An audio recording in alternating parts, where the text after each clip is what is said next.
আসসালামু আলাইকুম এভরিওয়ান, সবাই কেমন আছেন? আশা করি ভালো আছেন। আলহামদুলিল্লাহ, আমিও ভালো আছি। চলে আসছি প্রত্যেকদিনকার মতো রান্না করব, সেই গোছ গাছটা করতেছি, কাটাকুটাটা গুছিয়ে নিচ্ছি। আমার আজকের আয়োজন হচ্ছে পুঁই শাক, তেলাপিয়া মাছ আর আলু দিয়া ঝোল রান্না করব, সেটা হচ্ছে গোছ গাছ করতেছি। রান্না করার আগে একটু ভাবি, সেটা হচ্ছে ভাবি যে ছেলেটা কোনটা খায় না কোনটা খায়, নিজের কথা ভাবি না, আর সেটাই হচ্ছে হিসাব করে রান্না করি।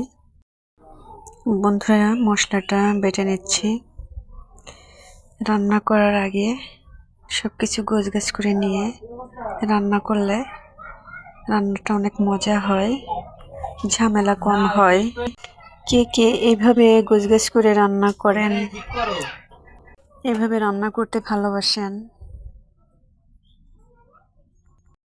বন্ধুরা, আমি রান্নাটা শুরু করছি। প্রথমে হচ্ছে মাছটা ভেজে নিব।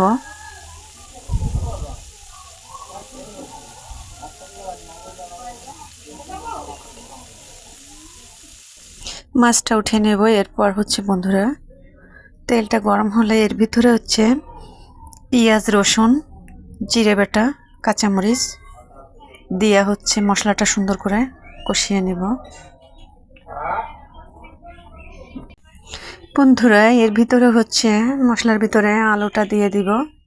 এর ভিতরে পরিমাণ মতো একটু পানি দিয়ে দিব কষিয়ে নেওয়ার জন্য। আলুটা যদি মোমের মতো না গলে যায়, আমার টেস্ট লাগে না। বন্ধুরা, আমার কষিয়ে নেওয়া হয়ে গিয়েছে। এখন হচ্ছে পরিমাণ মতো হচ্ছে ঝোলের পানিটা দিয়ে দিব।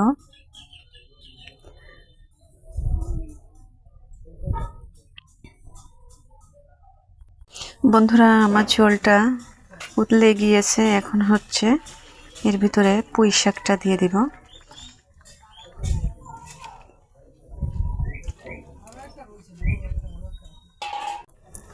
বন্ধুরা, এবার হচ্ছে কিছুক্ষণ নেড়ে দিয়ে এর ভিতরে হচ্ছে আমি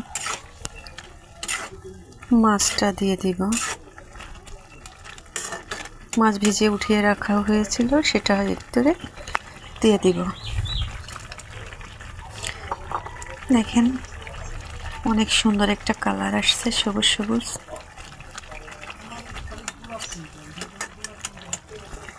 বন্ধুরা, ঝোলটা হয়ে গিয়েছে। নামানোর আগে ভেজে রাখছিলাম পেঁয়াজ, রসুন, জিরা, এটা হচ্ছে বেটে দিয়ে দিব। এখন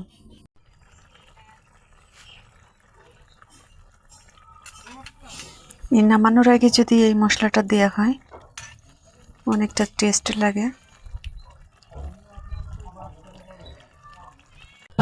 তেলাপিয়া মাছ, পুঁই শাক, আলু দিয়ে ঝোল রান্না করা বন্ধুরা আমার হয়ে গেছে। আপনাদের কাছে কেমন লাগছে কমেন্ট করে জানাবেন। আপনাদের জন্য দোয়া এবং ভালোবাসা রইল। পাশে থাকবেন, পাশে পাবেন। একা কখনো সফলতা অর্জন করা সম্ভব নয়।